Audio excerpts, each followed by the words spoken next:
Thank you, Mr. Speaker, and thank my friend from Kentucky, the chairman of the Oversight Committee, for yielding. Also want to thank Congressman Clyde for bringing H.J. Res. 26, the bill to address this serious problem of crime. And, you know, you've been hearing this debate on the floor. I'm sure people watching at home are watching in amazement that this is not a unanimous discussion, that we are not all standing up here on the House floor deploring the crime that is out of control in the District of Columbia. We've seen it in so many communities around America. You see it in so many big cities, pretty much all run by Democrats, I'll point out, but where crime is out of control after they've dropped penalties for criminals, where they've defunded the police, this massive shift against law enforcement, against keeping communities safe. You would think we would all be in agreement on that. The fact that in D.C., sexual abuse is up 157%. You would think you'd hear the other side joining us in speaking out against that, not trying to defend laws that make it easier to get criminals out of jail. Motor vehicle theft up 88%. Total property crime up 31%. Homicides increased 22%. We see stories of carjackings every day. And what did the D.C. Council do? They passed a resolution to get rid of mandatory minimums on many violent crimes. This isn't some petty crime we're talking about. Violent crimes. Armed carjackings. The mandatory minimum used to be 15 years for an armed carjacking, dropped to 0. Not a day you can hold somebody up at gunpoint and take their car from them, and you could literally walk out of jail the next day without serving a day in prison, and you wonder why crime is out of control. The D.C. mayor vetoed the ordinance. The council overrode it. Now, you hear a lot of my colleagues on the other side of the aisle talking about the ability for Congress. Why is Congress even doing this? Well, you know, Mr. Speaker, just the other day, we actually spent a day reading the entire United States Constitution on the House floor. Maybe my Democrat colleagues didn't listen to that discussion. Maybe they haven't read the United States Constitution in a long time, but I'll break the copy out. It's easy to read. Article 1, Section 8 talks about the District of Columbia. It says Congress has the power to exercise exclusive legislation in all cases whatsoever over such district. Yes, Congress is given the exclusive right to legislate in all cases dealing with the District of Columbia. You could talk about debates that go on in state houses.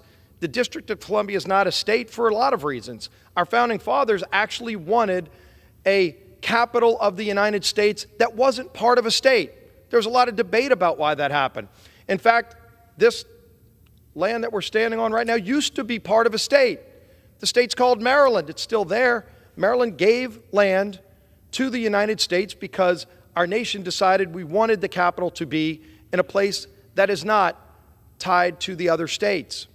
That's just the home of the nation's capital.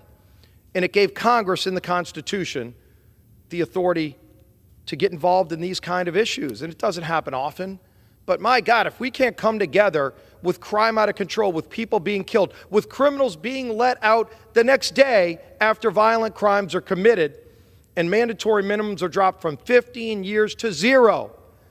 If you hold a gun to somebody's head and carjack them, that's why we're coming together, to take a stand.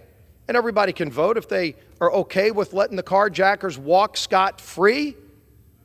They'll have that opportunity. Don't count me in that number.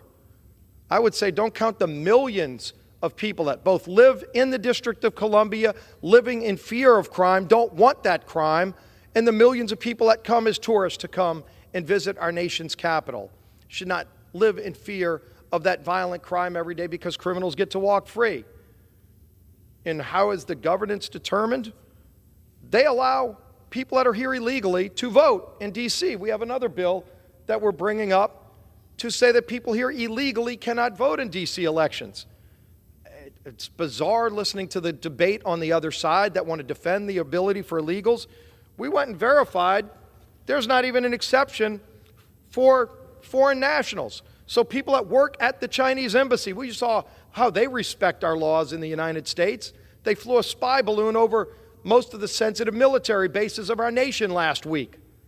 Yet people that work at the Chinese embassy or Chinese citizens can vote in D.C. elections. There's a piece of legislation that repeals that as well.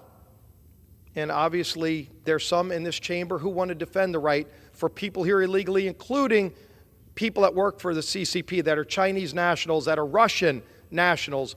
They want them to be able to vote in D.C. elections. Enough is enough. We are exercising our constitutional right to say no to this madness.